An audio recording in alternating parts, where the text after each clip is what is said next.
Hello friends, welcome to Nimmi's kitchen. இன்னைக்கு நாம பார்க்க போற ஸ்பெஷல் ரெசிபி மட்டன் கறி குழம்பு. அதுவும் கிராமத்து ஸ்டைல்ல குக்கர் எதுவும் யூஸ் பண்ணாம நாமளே குழம்பு மசாலா ரெடி பண்ணி மண்பானையில சமைக்க போறோம். ஒரு முறை இந்த மாதிரி சமைச்சு பார்த்தீங்கன்னா ஒவ்வொரு டைமும் இதே மாதிரி தான் சமைக்கணும்னு வீட்டில் உள்ளவங்களே கேட்பாங்க. அவ்வளவு ருசியா இருக்கும். அப்படிப்பட்ட சுவையான கறி குழம்பு எப்படி செய்யலான்றத பார்க்கலாமா? அதுக்கு முதல்ல ஒரு கடாய் எடுத்துக்கோங்க. கடாய் சூடானதும் அதுல ஒரு 2 டேபிள் ஸ்பூன் அளவுக்கு நல்லெண்ணெய் ஊத்துங்க.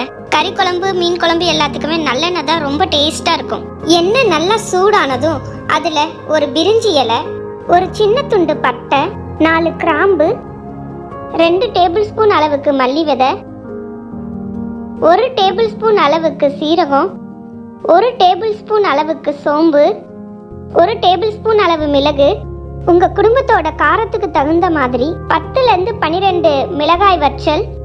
இது எல்லாத்தையும் நல்ல வாசனை வர்ற அளவுக்கு வதக்குங்க.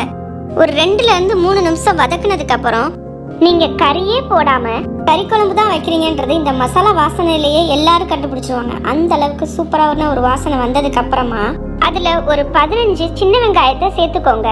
கூடவே 10 பல்லு வெள்ளைப்பூடையும் சேர்த்துக்கோங்க. இது ரெண்டையும் ஒரு கிளறிட்டு ஒரு சின்ன துண்டு இஞ்சியை நறுக்கி அதுல போட்டுக்கோங்க.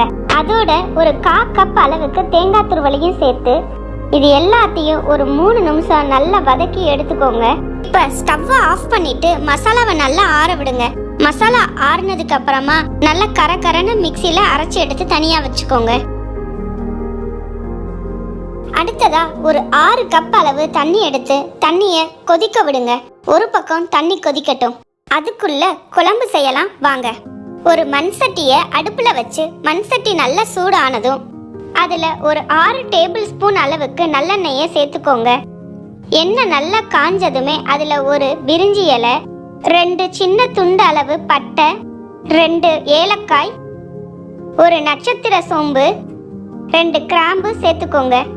இது எல்லாம் பொரிஞ்சு வந்த உடனே ஒரு 1/4 கப் அளவு சின்ன வெங்காயம், ஒரு பெரிய வெங்காயம் பொடியா நறுக்கி அதையும் சேர்த்துக்கோங்க. கூடவே 3 பச்சை மிளகாயும் சேர்த்து இது எல்லாத்தையும் ஒரு 2 நிமிஷம் நல்லா வதக்கிக்கோங்க. வெங்காயம் கண்ணாடி பதம் வந்த உடனே அதுல 3 தக்காளியை பொடியா நறுக்கி சேர்த்துக்கோங்க. தக்காளி நல்லா வதங்குறதுக்காக அதுல 1 டேபிள் ஸ்பூன் அளவுக்கு தூள் உப்பு சேர்த்துக்கோங்க. கூடவே 1/4 டீஸ்பூன் அளவுக்கு மஞ்சத்தூளும் ஆட் பண்ணிக்கோங்க. இது எல்லாத்தையும் நல்லா 3 நிமிஷம் வதக்குனதுக்கு அப்புறமா நாம சுத்தம் பண்ணி வச்சிருக்கிற மட்டன் கறி துண்டுகளை இதுல சேருங்க. நான் இன்னைக்கு இதுல 600 கிராம் மட்டன் கறி துண்டுகளை சேர்க்கிறேன். இது எல்லாத்தையும் ஒரு 2 நிமிஷம் நல்லா வதக்கிக்கோங்க. 2 நிமிஷம் கழிச்சு நாம அரைச்சி வச்சிருக்கிற மசாலா கலவையை இதுல சேர்த்துக்கோங்க. ஒவ்வொரு கறி துண்டுலையும் மசாலா கலவை சேர்றதுக்காக இதை ஒரு 3 நிமிஷம் நல்லா குக் பண்ணிக்கோங்க. 3 நிமிஷம் கழிச்சு நாம கொதிக்க வச்சிருந்த 6 கப் தண்ணிய இதுல ஆட் பண்ணிக்கோங்க. சுடுதண்ணி ஊத்துறதுக்கான மெயின் ரீசன் என்னன்னு பாத்தீங்கன்னா மட்டன் கறி வேகிறதுக்கு ரொம்ப நேரம் எடுத்துக்கும். சுடுதண்ணி ஊத்துறதுனால கறி சீக்கிரமா வெந்துரும். கறியை குக்கர்ல வேக வச்சு இதுல சேர்த்துக்கலாம். ஆனா நம்ம அந்த காலத்து கிராமத்து முறையில செய்யறதுனால இதுல நம்ம சுடுதண்ணி ஊத்தி வேக வைக்கிறோம். குக்கர் இல்லாம செய்யற இந்த கறி குழம்பு குக்கர்ல செய்யறதை விட ரொம்பவே டேஸ்டா அருமையா வரும். ட்ரை பண்ணி பாருங்க. இப்ப இத ஒரு மூடி போட்டு 1/2 மணி நேரம் மூடி வைங்க. குழம்பு நல்லா கொதிக்கட்டும்.